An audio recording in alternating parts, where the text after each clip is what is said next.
எனக்கு அன்பான தேவனுடைய பிள்ளைகளே, உங்கள் அனைவரையும் இயேசுவின் நாமத்தினாலே இந்த அனுதினமும் 5 நிமிடம் இயேசுவோடு நிகழ்ச்சிக்கு வாழ்த்தி வரவேற்கிறேன்.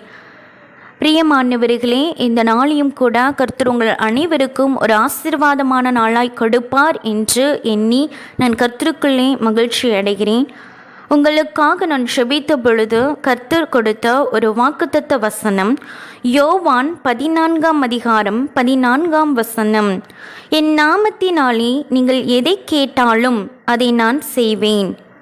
பிரியமானவர்களே, இன்றைக்கு நீங்கள் அநேக காரியங்களை கர்த்தருடைய சமூகத்திலே கேட்கிறீர்கள். ஆனாலும் கூட அவருடைய கரத்திலிருந்து அதை பெற்றுக்கொள்ளாதிருக்கிறீர்கள். நீங்கள் கேட்கின்ற முறை எப்படி இருக்கிறது? அந்த முறை கர்த்தருக்கு பிரியமானதா இருக்கிறதா என்று நீங்கள் சோதித்து பாருங்கள். என் நாமத்தினாலே, கர்த்தர் சொல்லுகிறார், என் நாமத்தினாலே நீங்கள் எதை கேட்டாலும் நான் அதை செய்வேன் என்று அவர் வாக்கு கொடுக்கிறார். பிரியமானவர்களே, ஏசு கிறிஸ்துவின் நாமத்தினாலே எனக்கு இந்த ஆசீர்வாதம் நடக்கட்டும், ஏசு கிறிஸ்துவின் நாமத்தினாலே கர்த்தர் எனக்கு கொடுத்த இந்த வாக்குத்தத்தங்கள் என்னுடைய வாழ்க்கையில் நிறைவேறட்டும் என்று சொல்லி நாம் அதை விசுவாசத்தோடு உறுதியாய் பற்றி கொண்டு ஜெபிக்கும் பொழுது, அவருடைய நாமத்தை அறிக்கை செய்து நாம் ஜெபிக்கும் பொழுது அவர் அப்படியே நான் செய்வேன் என்று சொல்லி நமக்கு வாக்கு கொடுக்கிறார். பிரியமானவர்களே, உங்களில் சிலர் நினைத்து கொண்டிருக்கிறீர்கள், சிலர் உங்களுடைய உள்ளத்தில் அங்கலாய்த்து கொண்டிருக்கிறீர்கள், நான் ஒரு ஏழை, எனக்கெல்லாம் கர்த்தர் எப்படி உதவி செய்வார்? அவர் எப்படி எனக்கு அதிசயங்களை செய்ய முடியும்? அவர் என்னை பார்க்கிலும் ஐஸ்வர்யவானை தானே அதிகமாய் நேசிக்கிறார். அவர்களுக்கு தானே அவர் உதவி செய்வார், அவர்களை தானே அவர் ஆசீர்வதிப்பார், மேன்மைப்படுத்துவார். என்னையெல்லாம் அவர் நேசிப்பாரா என்று சொல்லி நீங்கள் உங்களில் சிலர் நினைத்து கொண்டே இந்த வார்த்தைகளை கேட்டுக்கொண்டிருக்கிறீர்கள். இல்லை பிரியமானவர்களே, ஏழைகளை பார்க்கிலும் ஐஸ்வர்யவானே அவர் அதிகமாய் எண்ணாமல் இருக்கிறேன் என்று சொல்லுகிறார்.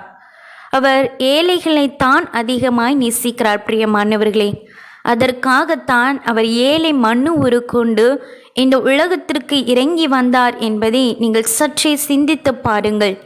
அவர் ஏழைகளை மிகவும் அதிகமாய் நேசிக்கக்கூடிய தேவன். எதையும் எதிர்பார்க்காமல் எல்லாருக்கும் சரிசம விதத்திலே ஆசீர்வாதங்களையும் சரி, அற்புதங்களையும் சரி, உதவிகளையும் சரி செய்யக்கூடிய வல்ல தேவன் நம்முடைய இயேசு கிறிஸ்து. பிரியமானவர்களே, இன்றைக்கு நீங்கள் அவருடைய நாமத்தை சொல்லி ஜெபிக்கும் பொழுது, அதை உறுதியாய் ஜெபிக்கும் பொழுது மறுபடி ஒருவேளை நீங்கள் இதுவரைக்கும் தொடர்ந்து ஜெபித்து நீங்கள் பெற்றுக்கொள்ளாதிருக்கலாம்.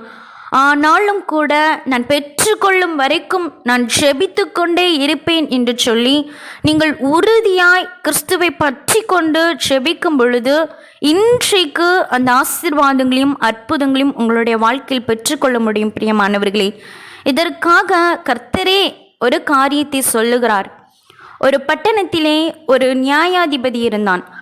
அவன் கர்த்தருக்கு பிரியமில்லாமலும் மனிதர்களுக்கு அநீதியுள்ள ஒரு நீதிபதியாய் அவன் வாழ்ந்து கொண்டிருந்தான்.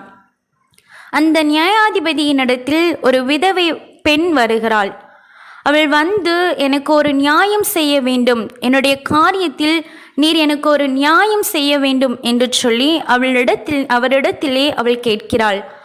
அந்த நியாயாதிபதியை பார்த்து கொண்டே இருக்கிறான். இவள் என்ன சும்மா என்னை வந்து சந்தித்து கொண்டு எனக்கு நியாயம் செய் என்று சொல்லி கொண்டிருக்கிறாளே என்று சொல்லி அவள் மீது எரிச்சல் அடைகிறான்.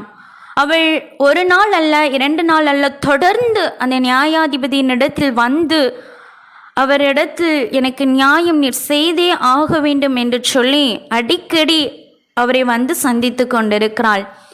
இந்த நியாயாதிபதி பார்க்கிறான். இந்த அநீதியுள்ள நியாயாதிபதி அவரிடத்தில் சொல்லுகிறான், நான் ஒரு அநீதியுள்ள நியாயாதிபதியா இருந்தும் கூட இந்த பெண், இந்த விதவை என்னிடத்தில் வந்து நியாயத்தை கேட்டுக்கொண்டிருக்கிறாளே, இவளுக்கு நான் ஒரு நியாயத்தையாவது செய்யட்டும் என்று சொல்லி கடைசியில் அந்த அநீதியுள்ள நியாயாதிபதி கூட அவளுக்கு ஒரு நியாயத்தை செய்ய வேண்டும், நீதியுள்ள நியாயத்தை செய்ய வேண்டும் என்று சொல்லி தன்னுடைய இருதயத்திலே சிந்தித்து கொண்டிருக்கிறான்.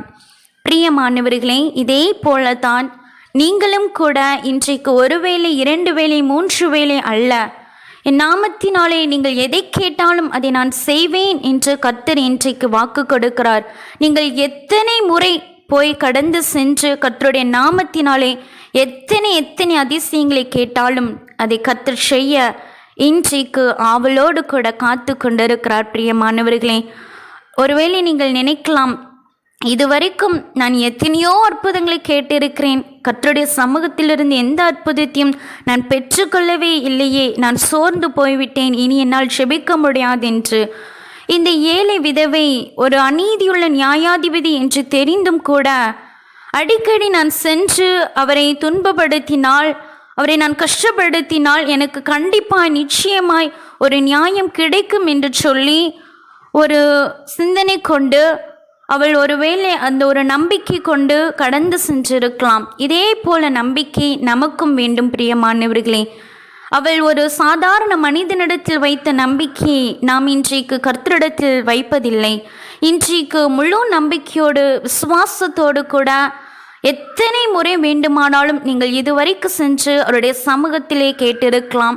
ஆனால் இனிமேலும் நீங்கள் கடந்து சென்று அவரிடத்திலே அதை கேட்டுக்கொண்டே இருக்கும் பொழுது நிச்சயமாய் கர்த்தர் உங்களுடைய வாழ்க்கையில் எல்லா விதமான ஆசீர்வாதங்களையும் அவர் கொடுப்பார். பிரியமானவர்களே, இன்றைக்கு அவர் சொன்னபடியே உங்களுடைய வாழ்க்கையிலே நீங்கள் விரும்புகிறபடி தேவ சித்தத்தின்படி இன்றைக்கு உங்களுடைய வாழ்க்கையை நன்மையால் அவர் நிரப்பி ஆசீர்வதிக்க போகிறார்.